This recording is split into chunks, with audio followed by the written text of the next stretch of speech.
Hello again everyone, welcome back to my reaction to chapter 113 of Seraph of the End. If you're new here, happy to have you. Please be aware this reaction will contain a frankly unhealthy amount of swearing, shipping and general sarcasm, so consider yourselves fairly warned. I don't even know what I want from this chapter. I don't know what to expect. After last chapter, I've had a whole crisis of faith. I am losing my religion. I don't know how I want the series to end. I don't know, what characters deserve anymore. I don't know. I don't know anymore.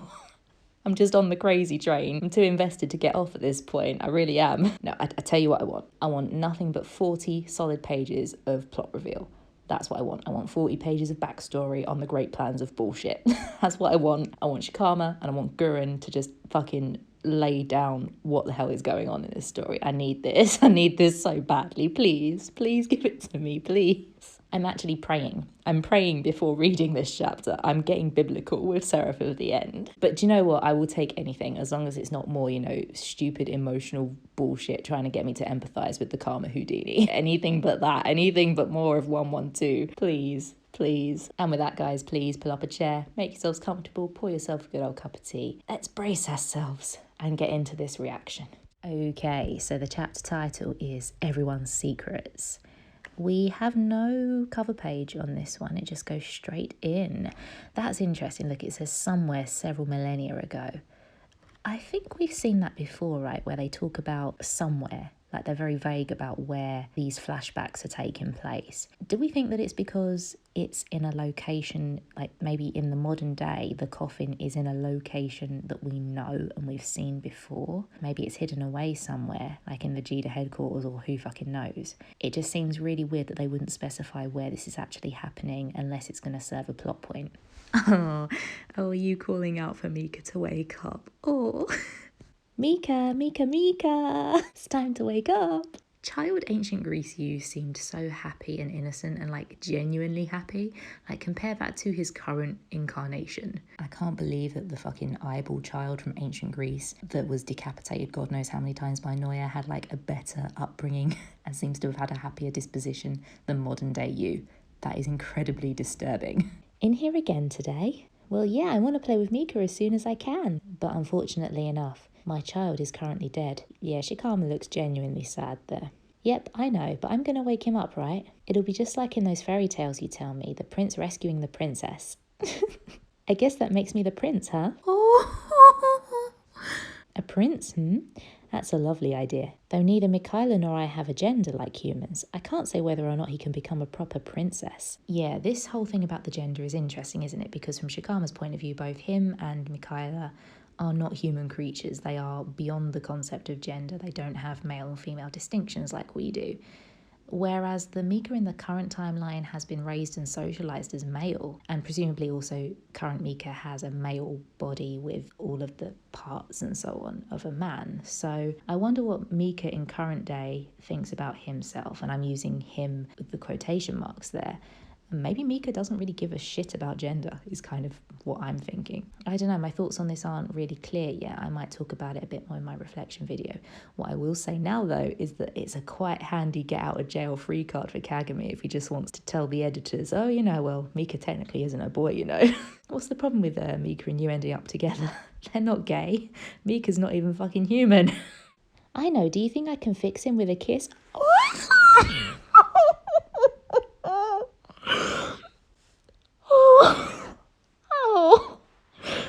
It's happening, it's happening. There was a story like that, right? I do believe there was. Yeah, then what was it again? A poison apple? A poison spindle? I forget, but the princess was all like, ah, and then the prince comes along and gives her a kiss to bring her back to life, right? You is actually referring to Mika as a princess. This is so canon, it physically hurts me in the best way. Oh my good God. So we have Romeo and Juliet, we have Mika being the nagging wife to use hopeless husband, and now we have the prince and the princess. I mean, I can't actually believe this. Can we just take a second to appreciate the fact that this means that Shikama must read you bedtime stories? That's really cute. That's really nice. It's quite a humanising element to Shikama's character. Good for you, Daddy Shikama. #1 dad. Except for the fact that, you know, you did kill hundreds and thousands of children along the way to your end goal of resurrecting your precious son. Something like that. I believe no matter the era or kingdom, they all have a story that plays out in much the same way. Funny that. I suppose it's because humans have genders to differentiate them. Oh, maybe I should try kissing Mika then.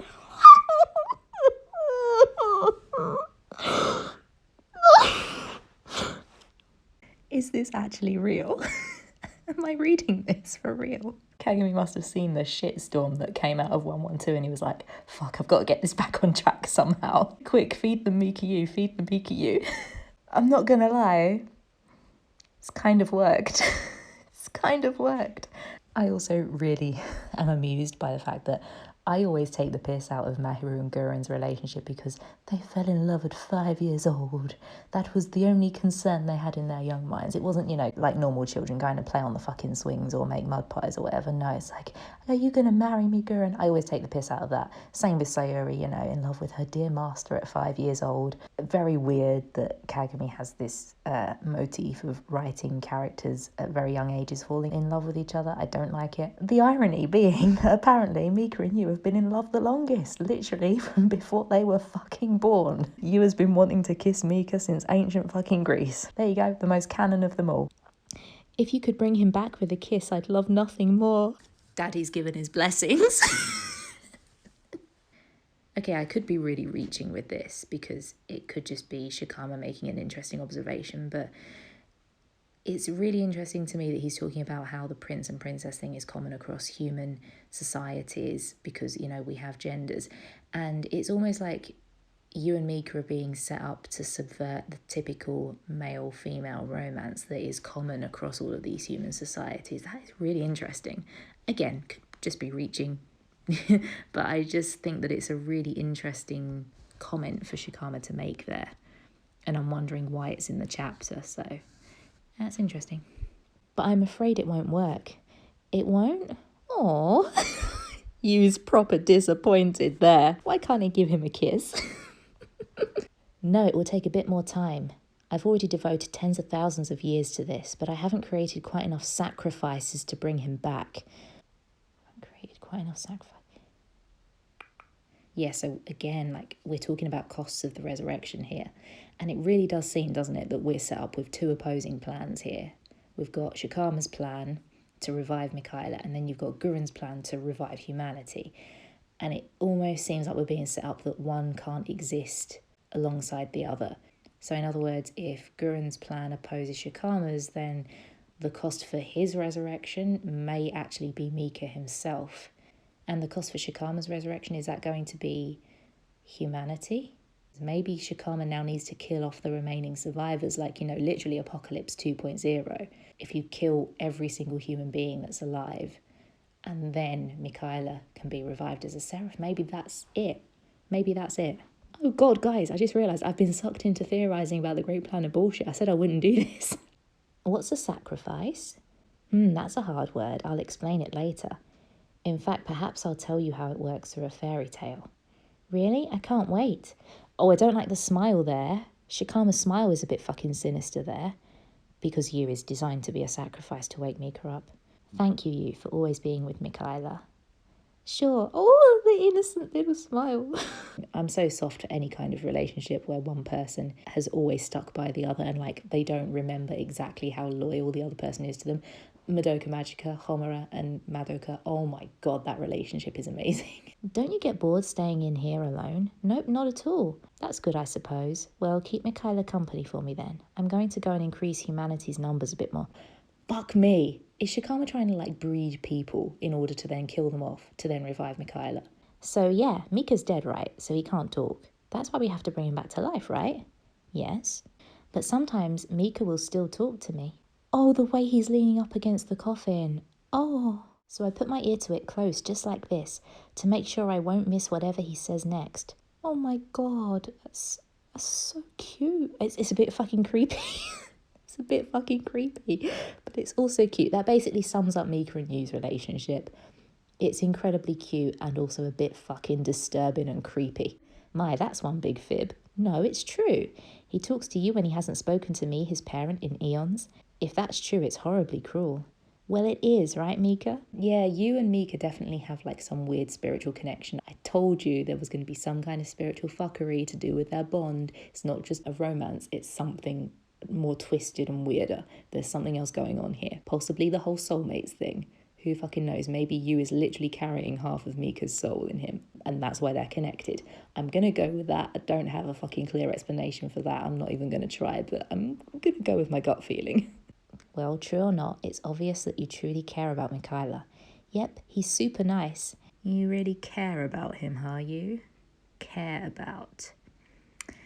Okay, native Japanese speakers, or, people that know the Japanese language, help me out here. And can you tell me if the word that is used here in reference to you caring about Mika is the same as the word used in reference to you and Guren when you said that he likes Guren? I would love to know how these words compare and if it's got the same kind of undertones. just for research purposes. Purely academic, I care about him a lot too. So you? Yeah? Let's bring him back to life, both of us together. Yeah, promise. And then they join hands. That's an interesting parallel with the joining hands to the way that you and Guren and so on joined hands in the previous chapter, isn't it? Past you had an agreement with Shikama, and current you has an agreement with Guren. Interesting contrast. What the heck? No, really, what's wrong with you? You get this super serious look on your face and you're all like, I'll tell you the truth, but now you aren't saying one dang thing. Gah! I fucking love you sometimes. You frustrate me to no fucking end, but I do love you occasionally. I do like how the translators translate certain things, like when you is being all kind of casual and rude to somebody. I said I'd tell you everything when we got to where we're going. No, you fucking didn't. You fucking did not. You said I will tell you. You slippery fucking bastard. I had so much enjoyment from the start of this chapter, and Guren, you're fucking ruining it again. No, you said you'd tell us right now. Thank you, you. Good. Push back. It's a long, complicated story. Wait until we get there. I'll keep telling you. It'll make more sense if I can show you something while I explain. He literally sounds like the fucking child abductors that you hear about in real crime stories. Yeah, just get in the car, don't ask questions. You're going to take them to the murder mansion and then, kill Mika off again. Fuck you. Fuck you. Stay away from Mika. No. Good boy, you. Keep fucking pushing him. You said you'd tell us, so tell us already, right, guys? Again, trying to get peer pressure from the other people in the group, so that's good. Yuichiro has a point. Good boy, Yoichi. Good boy. That's really good. Like the squad are speaking up for the first time in fucking weeks. If it's a long story, why not start telling it now? We've already waited plenty long enough. Yes, you fucking have, Kimizuki. Yes, we all have waited long enough. Years, literally, right, guys? It's literally years that we've been waiting for fucking answers. Oh my god, Mirai's in the van? What? Apparently I missed this. Even though my sister was killed, I kept my mouth shut and waited. Yeah, you have, Kimizuki, and I don't understand why you kept your mouth shut for this long, to be honest. You should have snapped a long time ago. Kimizuki has no reason, unlike you, to trust Guren. Like, he's got no real emotional attachment to Guren. He's not a parental figure to Kimizuki like he is to you. So I was saying just off the back of last chapter that Kimizuki is the one that I feel has been acting most out of character. So I'm glad he's speaking up here. I've waited and waited. Well, now I'm sick of waiting. Fuck yeah. Kimizuki shouting at Guren. We sat down and kept our trap shut this whole damn time, even though we don't know squat. Yoichi having to restrain Kimizuki. Yoichi, fucking let him go. Let him go and pummel Guren's face, please. The fandom will support you. But despite everything you put us through, we still agreed to listen to you. Are you really still going to take that attitude with us? Calling Guren out on the fucking attitude problem as well. Thank God. I've always disliked Guren's arrogant attitude where he talks down to the kids like they are dirt on his shoe. I remember I first noticed it in the anime when he talks to Shinoa after Seraph awakens and then Shinoa comes to question Guren. The way he speaks to Shinoa in that scene is fucking disrespectful as hell.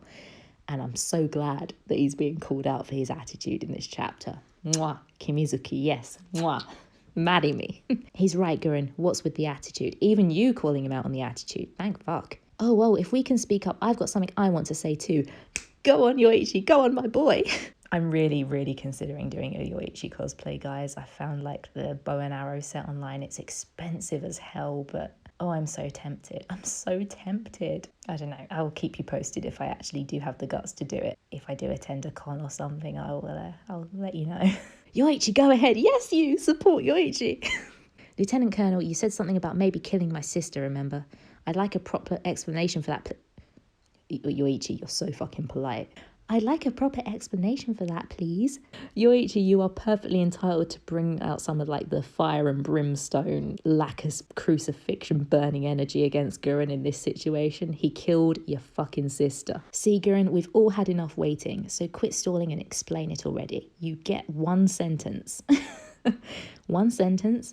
No, that's impossible. Guren, stop fucking dodging. Guren dodges accountability like Neo dodging bullets in the fucking Matrix. Ugh, one sentence you'll want to hear, huh? I'll bring your families back to life, so sit down and shut up. Fuck you. Fuck you. The mask is off at this point, right? The mask is off. He is just clearly manipulating all of them. It's literally just, you are the children, sit down, be fucking quiet, and you'll get what you want. It's the man with candy luring you into the car to be kidnapped. Look at you in that panel with his happy face. Woo! You stop being a fucking idiot. Stop being a fucking idiot. Mika. Fucking men to Mika. What is the price? Oh, Mika in that sit down pose looks fucking gorgeous. Oh my god.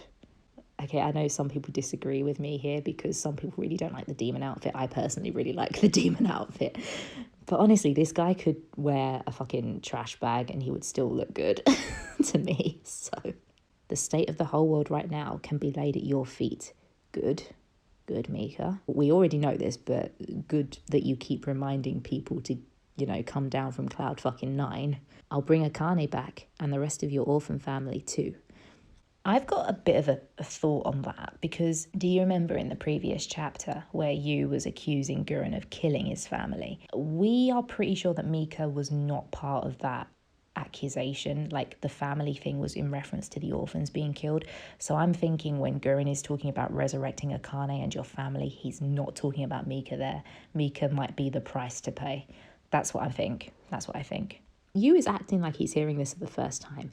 You've been fed the same line about 3 times now. Correct me if I'm wrong, guys. Oh, wait, hang on. Right, this comes off a bit different now. You know when he grabs Mika's shoulder in that panel and he says, you said it before, right? That moment where he grips Mika's shoulder there, it almost like he's telling Mika not to interrupt and to let Guren talk. Like, just let this guy tell us what we need to know. That's what it comes off like. So maybe use expressions earlier on in this chapter of excitement and like, oh wow, this is so cool. That might not be what he's actually feeling here. He might just be putting on an act. He wants Mika to stop talking so that Guren can continue to tell the fucking truth. Let's summarize, shall we? Use a spell that's considered taboo and divine punishment will be rendered upon you. In this particular case, the taboo was a lieutenant colonel reviving a handful of people. Okay, yeah, flashbacks of Guren holding Shinya. Yes, okay, great. The spell was a success. Your friends came back, but the divine punishment came as well. How many did you revive? There were 7 coffins already there. 7 coffins already prepared. In other words, the demon army's predecessors, the Emperor's demon cult, planned to carry out precisely that experiment in the first place. Then even if you hadn't triggered the catastrophe, the demon army would have eventually done the same thing. Yes, we know that. That doesn't fucking absolve him. That does not absolve him of responsibility. I could have foiled their plans that day. All I had to do was give up on Shinya and the others, destroy the coffins, let them stay dead. That's all Correct. Fucking correct. Even if you'd stopped them, then it would have been Stop playing that lawyer, Shinoa. Guren also knows that he fucked up here. Guren knows this, and I acknowledge the fact that Guren knows this. It's good that he is written in this way. But the frustration comes with how the rest of the story and the characters react to him and do not hold him accountable. Like Shinoa here playing his lawyer fucking pisses me off, and that's why I get so angry. I'm sorry. No, I did it. That's the truth. Good, Guren. Face your sins. That's very good. You haven't atoned for them, but at least you're facing them. It's highly likely that the demon army was founded by Shikama Doji. We know he founded the Hiragi family. That means everything up until now has all been part of his plan. Fuck.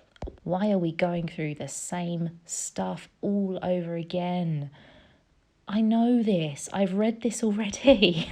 Me, my sister, we were born solely to be guinea pigs in the experiment to create cursed gear. And that was still part of his plan. All of this is his plan. Ever since I was a little girl, I desperately kept my heart sealed tight so that he wouldn't have any chance to possess me. But Mahiru, she had it even worse. Oh, fucking hell, I'm all out of sympathy. You can't just give me a tragic backstory and expect me to just get on board with these people unconditionally without telling me what their plans are and what their means are. So I still don't know what Guren and Mahiru's plan is. I don't know all the shady shit they've done to get to this point. I don't know enough details. I do not fucking trust them. I do not like them in their personality. And I do not appreciate Shinoa playing fucking lawyer for them here at all.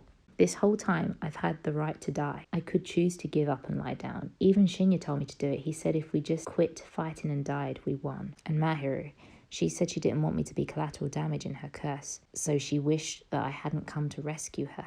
But I did it anyway, and the final decision was mine. I feel like this is Kagami trying to do damage limitation after 112, like trying to make Guren sympathetic again. No, just no. To give up and lie down, or to keep fighting, keep struggling, even if it meant hurting others. Yeah, this really, really does come off as damage limitation from Kagami. This particular line, you know, should I give up and lie down, or should I keep fighting and keep struggling, even if it means hurting others? That really feels like Kagami is talking to the audience after our reaction from 112. It's like, Guren had no other choice, you know? Yes, he did bad things. He knows he did bad things, and he did know that he was hurting other people. And therefore, you know, it makes perfect fucking sense that everyone in the squad is just going to go along with this guy still without demanding any atonement before forgiving him. That makes perfect sense, guys. Don't you understand? Why are you so angry? That's what it really feels like, and I don't appreciate it. Lieutenant Colonel, I don't think it was your fault. Fuck off. Shinoa, he's saying it was his fault. Let the man take some accountability. Let him take it. What about the rest of you? Do you think the catastrophe was Lieutenant Colonel's fault? Shikama Doji has been plotting these events for untold millennia. Both Mahiru and I were caught up in those plans since birth with absolutely nothing we could do but despair. But then you came along and tried to rescue us. The fact that I'm here with you, that I can smile and joke with you, is because of what you did, Lieutenant Colonel. I'm sorry. Wait, hang on. A does not equate to B here. How did Guren destroying the fucking world somehow save Shinoa? Like, how did Guren doing what he did save Mahiru and Shinoa from their fate? I get it that he's, like, been in defiance of the Hiragi clan, which is in control of Shikama Doji.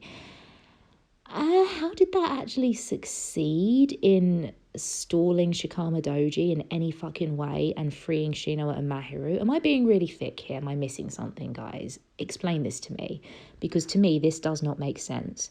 And if what you did to rescue me and Mahiru was bad, and because of it the world was destroyed and everyone's families were killed, then I carry... Fuck off. No, you don't carry part of the blame for it, Shinoa. You are not responsible for what other people choose to do. Guys, I'm putting a PSA out there to everyone. Do not feel that because you benefit from someone else's evil actions that you are somehow responsible, because that's a really shit message. Yeah, like here, if what you did to rescue me and Mahiru is bad, yeah, okay, fine. He might have intended it to rescue you and Mahiru, but he didn't fucking succeed, did he? I don't see how he's succeeded in this. Like, I know the plan is still ongoing, but like the people being killed did not save Mahiru and Shinoa. He saved his squad mates. It's got nothing to do with you and Mahiru. I'm so confused. But for so long I did nothing about it because my memories were gone. My memories? When were your memories gone? I'm really confused. When did she lose her memories? When did this happen? Have I lost my memories?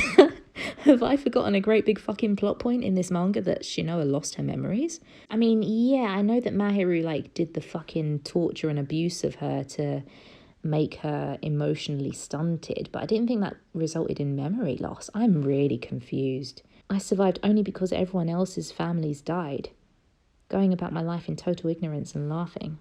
Okay, that almost came out wrong. I was going to say that it's nice to see her crying. I don't mean it like that. I mean, it's nice to see Shinoa being so emotional and passionate for once, because she's not like that, you know? Like, she was never like that before. I guess now she doesn't have to keep Shikama Doji under control. Like, she can actually emote a lot more, which is nice, actually. You, Shinoa, what are you saying? Are you stupid? You calling someone else stupid is fucking rich. I love it. All that blame talk is meaningless, Being all it's my fault, no it's mine, that's dumb. What the heck are you even doing? That's probably the most intelligent thing that you has said in a while. It's just like, just shut up with the fucking pity party and let's get to the fucking plot, please. If we tried our hardest to live, then we just did what we had to do and that's fine. Is it though? Is it fine to kill the entire fucking world to revive your squad mates? Is that really fine? Is that really fine, or does Mika have a point here? Because we're fuck off. Fuck off. Fuck off with that word. I never want to hear that word again. You want me to do it too? Didn't we just get done with this whole team circle thingy? Yeah, Mika wants no fucking part in this shit. Cruel, I'm not part of your sappy family. Amen. And show some respect when you say my name. Yes, give some respect to the queen. With, he said it again. He said it again. I'm half thinking to like bleep the word out with every chapter now. This was awesome mega plot by Shikama Doji. So what? What do we care? All of us are going to fight for our bleep and do whatever it takes for as long as it takes. Thank you, Mika. Pull it back. Thank you. Let's get back on topic. Thank Mika's like, I don't want to hear any more sympathising bullshit for what happened before. I want to know what's going to happen now. Thank you, Mika. Thank you. Drive the plot forward like inch by fucking inch. Break a taboo and there will be divine retribution. The Seraph of the End is a weapon that controls and directs that retribution. Then if we find some way to control the Seraphs, that should mean it's possible to break taboo and resurrect people without a price, correct? No, it's not nearly so convenient. There's a stupidly massive price. Someone's gonna die. Somebody gonna die. But Kimizuki, Yoichi, you, Mikaela, you want to bring your families back, right? Oh, again, Mikaela not being part of the family to be resurrected. As in, you know, he's putting it to Mika that he wants to resurrect his family. Not also acknowledging that Mika is currently without a fucking physical body. He's literally a demon who Guren sliced in half. I'm so angry.